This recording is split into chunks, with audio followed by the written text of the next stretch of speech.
Ready 2025ல இந்த வருஷம் நீங்கள் ஸ்பிரிச்சுவலாக புதுசாக என்ன கற்றுக்கிட்டீங்க? யாருமே கேட்காத ஒரு கேள்வியை கேட்டோமா, ஆனால் இந்த கேள்வி பலருடைய இருதயத்தில் இருக்கிறது. நான் கற்றுக்கொண்ட பாடம் என்னவென்றால், தோல்வியை கண்டு சோர்ந்து போய் உட்கார்ந்து விடாமல் வெற்றியை நோக்கி நகர்ந்து செல்ல வேண்டும் என்பதை நான் கற்றுக்கொண்டேன். தோல்வி காணாத மனிதர்களே இல்லை.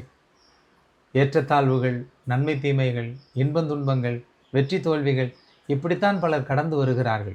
ஆனால் இந்த 2025 என் வாழ்க்கையில் நான் கற்றுக்கொண்டது என்னவென்றால், தோற்று போனதையே நினைத்து சோர்ந்து போய் அமர்ந்து விடாமல் வெற்றியின் வாழ்க்கையை நோக்கி தொடர்ந்து பயணம் செய்ய வேண்டும் என்பதை கற்றுக்கொண்டேன். என் அன்பு சொந்தங்களே, உங்கள் வாழ்க்கையிலே நீங்கள் ஏராளம் இழந்திருக்கலாம், பல இடங்களிலே தோல்வியை கண்டிருக்கலாம்.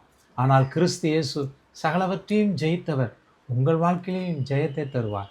அந்த ஜெய கிறிஸ்துவை நோக்கி தைரியமாய் பயணம் செய்யுங்கள். வெற்றி உங்களுடையதாகும். God bless you.